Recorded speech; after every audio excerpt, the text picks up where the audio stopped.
In the early 1800s, long before ghost hunting was entertainment, a quiet farming family in Tennessee claimed they were tormented by something they could not see, but could hear, feel, and fear.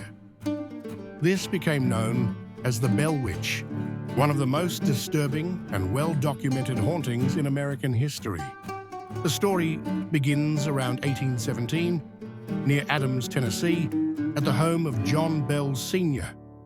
At first, the disturbances were subtle. The Bell family reported strange sounds at night, knocking on walls, scratching under floors, and rustling noises moving through the house. Attributed initially to animals, the sounds soon grew more aggressive. Soon, the family began to experience physical attacks. Invisible forces pulled hair, slapped faces, and yanked blankets from beds.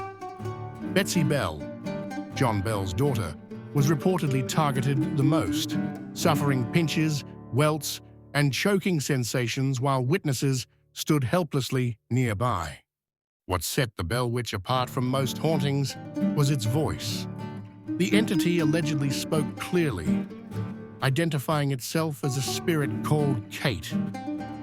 It knew personal information about the family, quoted scripture, repeated conversations from miles away, and argued openly with guests.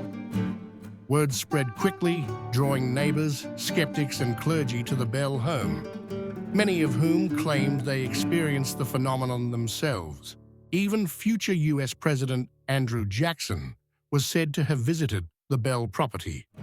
According to legend, Jackson's wagon mysteriously froze on the road near the farm. After mocking the spirit, Jackson allegedly fled the area, declaring he would rather face the British again than the Bell Witch.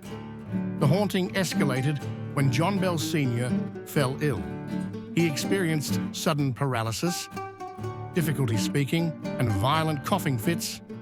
In 1820, John Bell was found dead. A strange vial of liquid was discovered in his cabinet. The entity reportedly claimed responsibility, boasting that it had poisoned him. The liquid was later tested on a cat, which died instantly. After John Bell's death, the activity slowed. The entity claimed it would leave, but promised to return years later. True to legend, unexplained disturbances were reported again, decades afterward, though never at the same intensity.